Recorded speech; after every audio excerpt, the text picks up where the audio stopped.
These weren't just musicians. They were gods to us. We plastered their faces on our walls, learned every word to every song, and dreamed about what it would be like to be in that room with them. Well, these photos put you in that room. 50 years later, you can still feel the smoke, the sweat, the electricity. This is as close as we'll ever get to be. Robert Plant at London's Rainbow Theatre in the early 70s. This photo captures the mystical aura of the golden god at his peak. He wasn't just a singer, he was a shaman, channeling the primal energy that made Led Zeppelin legends.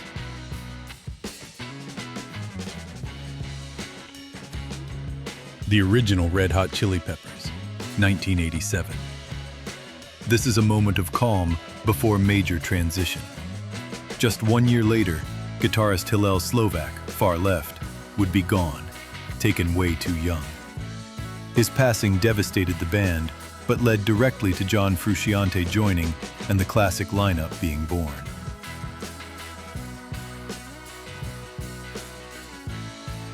Donovan at the Isle of Wight, 1970. The festival was a mess. Overcrowded, tense, nothing like Woodstock. But here's the flower power poet, calm as ever. The woman next to him is Linda Lawrence. She inspired Sunshine Superman. Some things still made sense.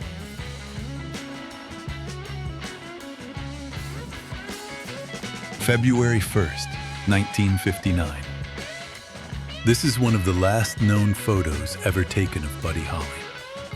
Just 2 days later, exhausted from the freezing tour bus, he would charter a flight that would change rock and roll history forever.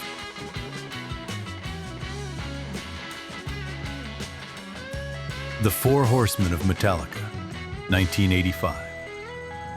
This was the classic lineup with Cliff Burton, on the verge of releasing their masterpiece, Master of Puppets. Burton's musical genius was the secret ingredient that made them revolutionary and unstoppable.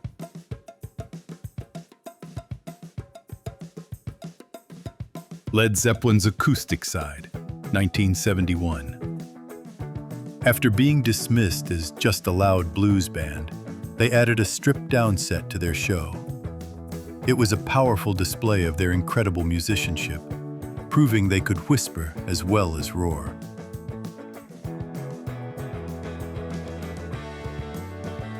The Smashing Pumpkins, 1993. Siamese Dream. Billy Corgan basically played everything himself, drove the band crazy, locked himself in the studio for months. But that sound? Layered, huge, unlike anything else that year. The obsession paid off.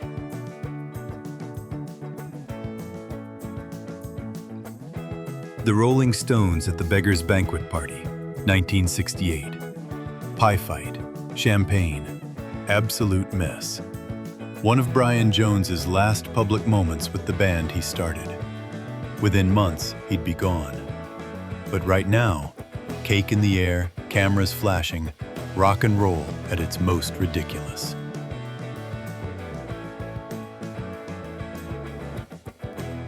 Two kings of Detroit rock, Bob Seger and Ted Nugent, in 1976. Both were at the absolute peak of their powers, a meeting of two very different sides of the Michigan rock and roll coin, both undisputed champions of the arena.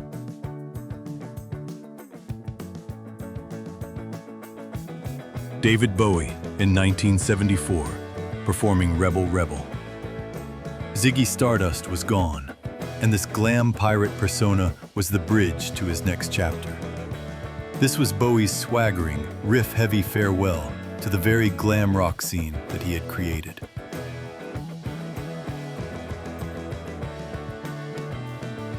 Eric Clapton at Home, 1971. This wasn't a rock star relaxing. It was a man disappearing. Heartbreak, loss, and a spiral he couldn't stop. For the next 3 years, he barely touched his guitar. The world moved on without him. He almost didn't come back.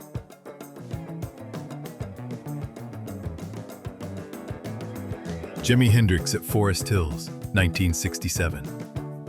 Fresh from his triumph at Monterey, he was on a disastrous tour opening for the Monkees. The sheer volume of his revolutionary sound was a shock to the system, sometimes even for the man himself.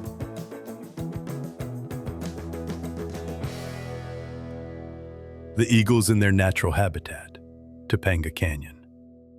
But the band was truly born in Linda Ronstadt's house. Glenn Frey and Don Henley were her backing musicians, and it was Linda who encouraged them to start their own, now legendary group.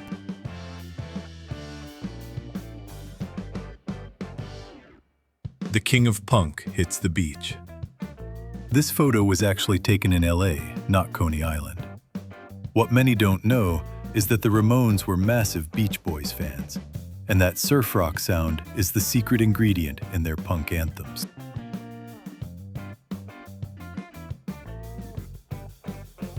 Debbie on stage, 1978. Parallel lines just made her a star. That pose, head back, lost in the song. She made it look effortless. But nothing about getting here was easy. Downtown clubs, no money, years of grind. This is what the payoff looked like.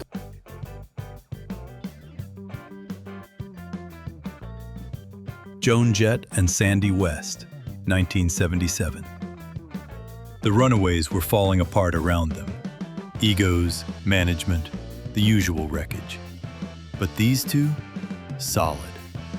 They founded this band together, and their bond held it together as long as it lasted.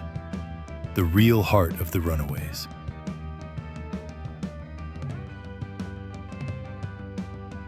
Soundgarden in a Seattle club, 1991.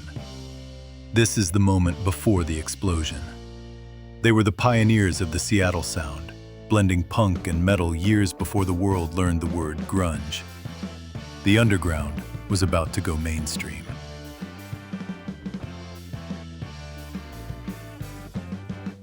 Paul and Ringo head to San Francisco, 1965. Beatlemania was at its absolute peak, a non-stop whirlwind of planes and stadiums. Just 1 year later, in this very same city, their life of touring would stop forever.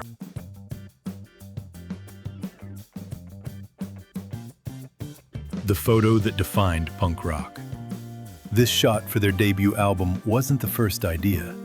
The band rejected an earlier, sillier photo shoot, opting for this gritty, street-level image that perfectly matched their revolutionary sound. Four brothers against the world.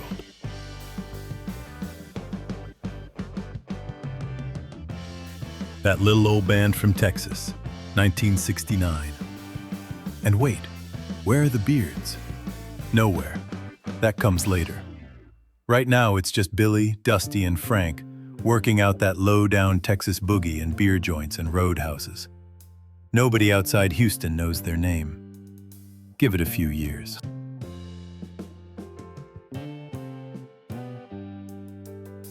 Two generations of bluesmen.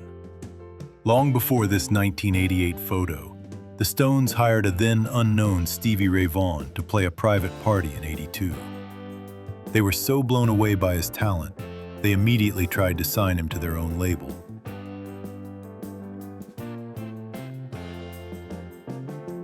Two piano kings from Louisiana, Fats Domino and Jerry Lee Lewis, backstage in '58. Fats brought the warm, rolling sound of New Orleans, while the Killer brought fire and brimstone. Two completely different roads leading to the heart of rock and roll.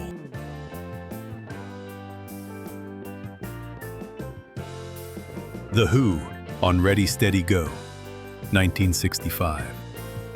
Ground zero for the mod movement. My Generation was the anthem, and their live performances were pure destruction. Smashed guitars, kicked drums, smoke and chaos. This wasn't pop music. This was war.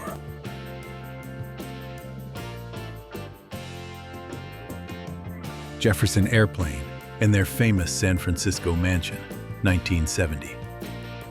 The hippie dream was fading, and the band's communal life was strained by conflict. This photo captures the last days of a revolutionary band before they splintered into new constellations.